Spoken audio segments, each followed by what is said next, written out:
Mis queridas amigas y amigos, hoy quiero contarles la historia de dos personas que tomaron la misma cantidad de dinero, exactamente $50.000, y la invirtieron de maneras completamente diferentes. Uno compró una propiedad para alquilar. El otro puso todo en fondos indexados. Ambos pensaron que habían tomado la decisión más inteligente. Y ambos estaban equivocados, porque uno olvidó contar las horas y el otro olvidó contar los ceros. Cuando finalmente corran los números a lo largo de 20 años, la brecha les hará caer el estómago.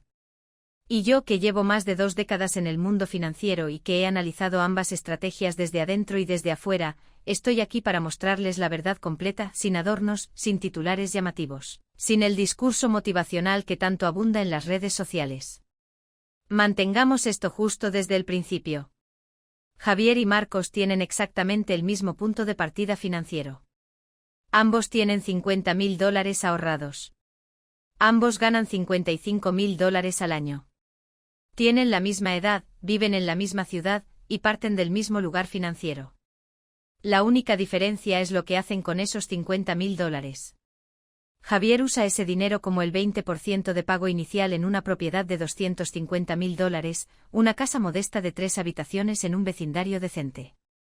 Pide una hipoteca a 30 años con el 7% de interés. Su pago mensual de hipoteca es de aproximadamente $1.330. Encuentra un inquilino dispuesto a pagar $1.800 al mes en alquiler. Sobre el papel, esos son $470 de ganancia al mes antes de gastar un solo dólar en cualquier otra cosa. Javier se siente un genio. Marcos, por su parte, toma los mismos $50.000 y los deposita en un fondo indexado del mercado total de acciones. Sin apalancamiento, sin inquilinos, sin llaves que entregar. Configura una contribución automática de $300 al mes y no vuelve a pensar en ello. Sus compañeros de trabajo le preguntan en qué está invirtiendo. Él dice que en fondos indexados. Asienten con educación y cambian el tema. A nadie le impresiona. Pero las impresiones y las matemáticas son dos cosas muy diferentes. Durante los primeros años, Javier está viviendo el sueño del propietario. Los cheques de alquiler llegan a su cuenta el primero de cada mes. Pasa por su propiedad de camino al trabajo y piensa que eso le pertenece. Está deduciendo los intereses hipotecarios y la depreciación en sus impuestos, ahorrándose un par de miles de dólares en su factura fiscal cada año. Está construyendo capital con cada pago de hipoteca. Está viendo cómo las casas comparables en el vecindario aumentan de valor. Todo sobre esta inversión se siente real, tangible e inteligente. Marcos, por su parte, inicia sesión en su cuenta de corretaje una vez al trimestre, ve el número subir un poco, luego bajar un poco, luego subir un poco más. En el primer año, sus $50.000 crecen a aproximadamente $55.000. En el segundo año, quizás $61.000. No se siente como que está pasando algo. No hay llave en su bolsillo, no hay inquilino enviándole mensajes de texto, no hay activo al que pueda señalar desde la ventana de su auto, solo un número en una pantalla. Los amigos de Javier le preguntan sobre la propiedad. Los amigos de Marcos no le preguntan nada. La prueba social sola hace que Javier sienta que está ganando por mucho. Pero las sensaciones no son datos, mis queridas, y los datos son lo único que importa al final del camino. Miremos los números hasta el tercer año con honestidad total. Javier ha cobrado aproximadamente $64.800 en alquiler. Sus pagos de hipoteca totalizan alrededor de $47.880. Eso deja $16.920 en flujo de caja bruto. Suena bien hasta que se restan todos los demás costos. Los impuestos sobre la propiedad rondan los $3.000 al año. El seguro agrega otros $1.500. Ya ha reemplazado un calentador de agua por $1.200, arreglado un techo con goteras por $2.800, y lidiado con un mes de vacante entre inquilinos que le costó $1.800 en alquiler perdido más $600 para limpiar y volver a publicar el anuncio. ¿La administración de propiedades? Javier la hace él mismo para ahorrar dinero, pero eso significa llamadas telefónicas a las 10 de la noche, exhibiciones de fin de semana y coordinar reparaciones en su hora del almuerzo. Después de todos los costos reales, el flujo de caja neto real de Javier durante 3 años está en algún lugar alrededor de $2.000 a $4.000. No los 16.920 que parecían tan buenos en una servilleta. Y eso no cuenta una sola hora de su tiempo. Marcos, mientras tanto, ha puesto $50.000 más 10.800 en contribuciones mensuales. Con un rendimiento anual promedio de aproximadamente el 10%, su cartera está sentada en alrededor de $76.000. Gastó 0 horas administrándola, 0 llamadas telefónicas, 0 emergencias.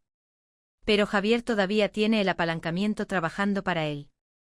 Su propiedad de $250.000 se ha apreciado quizás del 3 al 4% al año y ahora vale alrededor de $270.000 a $280.000. Su capital, la diferencia entre lo que vale la casa y lo que debe, ha crecido a aproximadamente $55.000 a $65.000. Esa es riqueza real, y vino en parte del uso del dinero del banco. Ese es el poder del apalancamiento, y es la ventaja que los inversores en acciones no pueden replicar fácilmente. Y es la razón por la que muchos expertos en bienes raíces siempre comienzan el argumento desde ahí, desde el apalancamiento, porque es seductor y es real.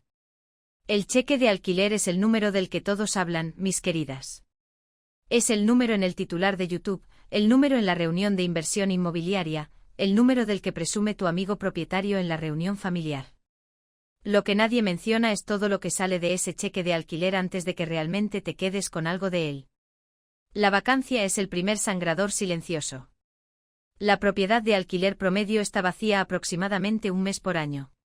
Eso no es una catástrofe, pero es un pago completo de hipoteca sin ningún ingreso para cubrirlo.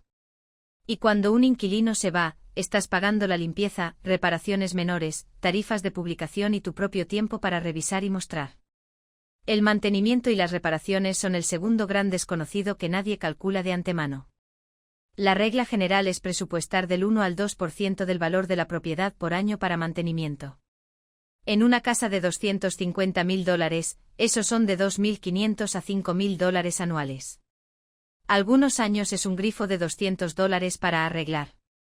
Otros años es un reemplazo del sistema de aire acondicionado de $7.000 que no viste venir y no puedes posponer porque es agosto y tu inquilino está amenazando con irse.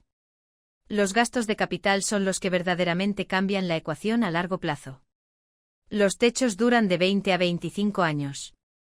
Los hornos duran de 15 a 20. Los calentadores de agua duran de 10 a 12. Estos son costos futuros garantizados, y vienen en cantidades de $5.000 a $15.000. Si no estás apartando dinero cada mes para estos, no estás administrando un negocio. Estás corriendo con suerte. La administración de propiedades es otro costo que muchos propietarios principiantes subestiman dramáticamente. Si Javier contrata un administrador, ese es del 8 al 10% del alquiler mensual que desaparece de inmediato, aproximadamente $150 a $180 al mes.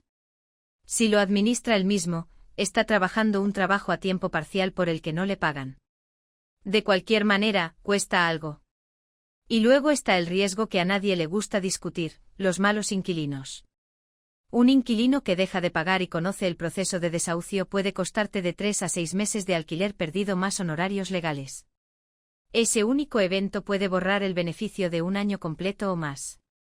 Para el 5.º año, Javier está profundamente en la realidad de ser propietario. Está en su tercer inquilino.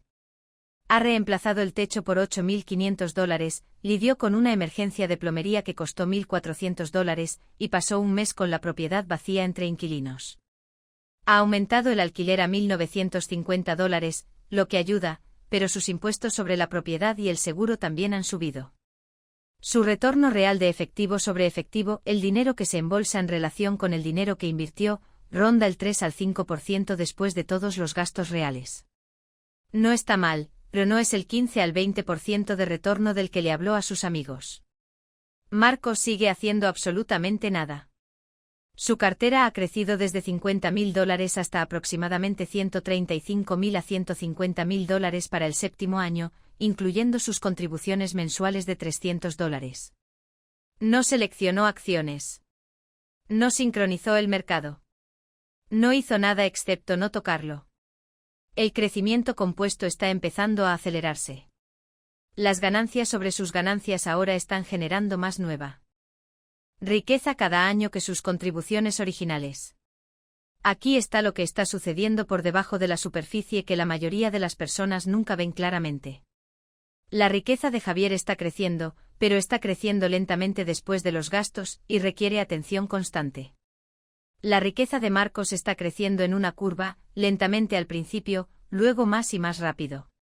El interés compuesto es aburrido durante los primeros 5 años y asombroso durante los próximos 15. Esta es la característica más importante del interés compuesto que la mayoría de las personas no logran visualizar hasta que ya es demasiado tarde para aprovecharla al máximo. El poder no está en los primeros años, está en los últimos. Está en el momento en que las ganancias sobre las ganancias sobre las ganancias empiezan a generar rendimientos que superan cualquier cantidad que el trabajador promedio podría contribuir. Y ese momento llega, pero solo para quienes tuvieron la paciencia de no interrumpir el proceso. Para el año 10, la propiedad de Javier vale aproximadamente $335.000 a $350.000. Su saldo hipotecario restante es de aproximadamente $166.000. Eso pone su capital en aproximadamente $170.000 a $184.000. Durante 10 años después de restar cada costo real, intereses hipotecarios, impuestos, seguro, reparaciones, vacancia y gastos de capital, el desembolso total de Javier más allá del pago inicial original está en algún lugar entre $20.000 y $35.000. La cartera de Marcos con contribuciones mensuales consistentes de $300 y rendimientos anuales promedio de aproximadamente el 10%, está sentada en aproximadamente $165.000 a $180.000. Él puso $50.000 por adelantado más $36.000 en contribuciones, $86.000 en total. El resto es puro crecimiento compuesto. Y gastó exactamente 0 fines de semana arreglando nada. En el año 10 están sorprendentemente cerca en riqueza total. Javier podría estar ligeramente adelante gracias al apalancamiento. Pero aquí está la clave, Javier también pasó cientos de horas administrando su propiedad, asumió cientos de miles en deuda y concentró toda su inversión en un solo activo en un solo código postal. Es aquí donde la historia se separa completamente, mis queridas amigas y amigos. Para el año 20 la propiedad de Javier vale aproximadamente $450.000 a $500.000. Su hipoteca está pagada o casi. Su capital está en algún lugar entre $400.000 y $500.000 dependiendo de la apreciación. Ha estado cobrando alquiler todo ese tiempo, pero después de 20 años de mantenimiento, reparaciones, rotación de inquilinos, impuestos, seguro y al menos una renovación importante, su beneficio neto total del flujo de caja podría ser de $40.000 a $80.000 por encima de lo que gastó. Quizás más en un mercado caliente, quizás menos en uno plano. La cartera de Marcos al 10% de rendimiento anual promedio con contribuciones mensuales de $300, desde su original $50.000 ha crecido hasta aproximadamente $420.000 a $460.000. Eso es con contribuciones totales de $122.000 durante 20 años. Los otros 300.000 más son puro interés compuesto. Sin deuda, sin inquilinos, sin llamadas a las 2 de la mañana sobre una tubería rota. Cuando comparas el patrimonio neto, están en el mismo rango, en algún lugar entre $400.000 y $500.000 cada uno. Pero cómo llegaron allí es completamente diferente. Javier trabajó para ello. Marcos esperó para ello. Si solo les mostrara los puntos negativos de los bienes raíces, estaría haciendo exactamente lo que hacen los influencers del mercado de valores. Las acciones tienen riesgos reales que la gente adora pasar por alto. La volatilidad es brutal. En 2008, el mercado cayó aproximadamente un 37%. En marzo de 2020 cayó un 34% en un solo mes. Si Marcos tuviera $150.000 en su cartera y la viera caer a 95.000 en unas pocas semanas, eso no es un número en una pantalla. Eso es angustiante. Y los datos son claros. La mayoría de los inversores minoristas venden en pánico durante las caídas y vuelven a comprar después de la recuperación, bloqueando pérdidas en el peor momento posible. Este es el mayor enemigo del inversor en índices, no el mercado en sí mismo, sino su propia respuesta emocional al mercado. Y es una respuesta completamente humana y completamente destructiva para la construcción de riqueza. Además de la volatilidad, las acciones no tienen flujo de caja en el sentido que tiene el alquiler. A diferencia de una propiedad de alquiler, los fondos indexados no te envían un cheque mensual que puedas gastar.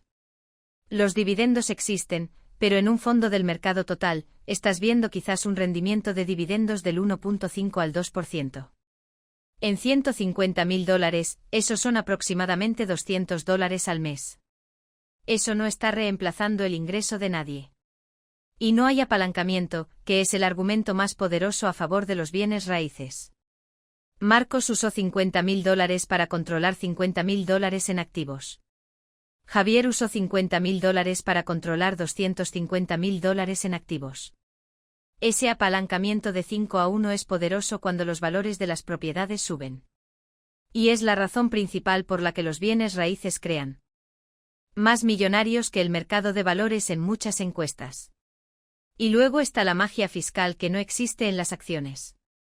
Los inversores inmobiliarios pueden deducir la disminución teórica en el valor de su edificio de sus ingresos imponibles, incluso si la propiedad está apreciándose realmente. Ese es un refugio fiscal legal al que los inversores en acciones simplemente no tienen acceso. Los bienes raíces ganan en situaciones específicas identificables, mis queridas, y es importante que las conozcan. Si estás en un mercado donde la relación alquiler-precio es sólida, lo que significa que el alquiler mensual es al menos el 0.8 al 1% del precio de compra, las matemáticas del flujo de caja funcionan a tu favor desde el primer día. Si estás dispuesta a tratarlo como un negocio, no como un trabajo secundario, revisando cuidadosamente a los inquilinos, presupuestando para gastos de capital, construyendo sistemas, los rendimientos pueden superar a las acciones, especialmente con apalancamiento. Si usas estrategias como el house hacking, vivir en una unidad y alquilar las otras, puedes reducir tus propios costos de vivienda a casi cero mientras construyes capital. Eso es algo que el mercado de valores simplemente no puede hacer. Y si entiendes los intercambios 1031, que te permiten diferir los impuestos sobre las ganancias de capital al reinvertir las ganancias en una nueva propiedad, puedes hacer crecer tu cartera inmobiliaria libre de impuestos de maneras que los inversores en acciones no pueden replicar sin cuentas de jubilación. Los bienes raíces no son una mala inversión, mis queridas. Son una inversión mal entendida. Y el mercado de valores tampoco es la respuesta mágica que muchos gurús digitales quieren hacernos creer. La trampa real no es ninguno de los dos. La trampa real es elegir cualquiera de los dos basándose en un titular de YouTube, un clip de podcast o algo que tu tío dijo en la cena de Navidad sin nunca ejecutar los números completos para tu propia situación. He visto a personas arruinarse con bienes raíces que eran perfectos sobre el papel y mal ubicados en la realidad. He visto a personas perder fortunas en el mercado de valores porque no podían soportar ver caer el número en la pantalla y vendieron en el peor momento posible. La herramienta no es el problema. El uso de la herramienta sin comprensión completa es el problema. Hay algo que quiero que noten en la comparación entre Javier y Marcos que va mucho más allá de los números en una hoja de cálculo. Javier construyó un negocio. Puede que no lo llame así, de que prefiera decir que es un inversor inmobiliario, pero lo que realmente hizo fue crear una segunda responsabilidad laboral no remunerada que requiere habilidades específicas, tiempo específico y tolerancia al estrés específica. Algunas personas prosperan en eso. Les encanta el proceso, les encanta negociar, les encanta construir algo tangible. Para esas personas, los bienes raíces son extraordinarios porque la pasión compensa el tiempo invertido y la curva de aprendizaje que inevitablemente llega. Para otras personas el solo pensamiento de lidiar con inquilinos, plomeros y contratistas crea una ansiedad que destruye cualquier beneficio financiero. El estrés tiene un costo real sobre la salud, sobre las relaciones, sobre la calidad de vida. Y ese costo nunca aparece en ninguna calculadora de retorno de inversión que hayan visto en línea. La pregunta correcta que deben hacerse no es si los bienes raíces son mejores que las acciones, o si las acciones son mejores que los bienes raíces. La pregunta correcta es cuál de estas estrategia se adapta mejor a su personalidad, sus habilidades, su tiempo disponible, su tolerancia al riesgo y sus metas específicas de vida.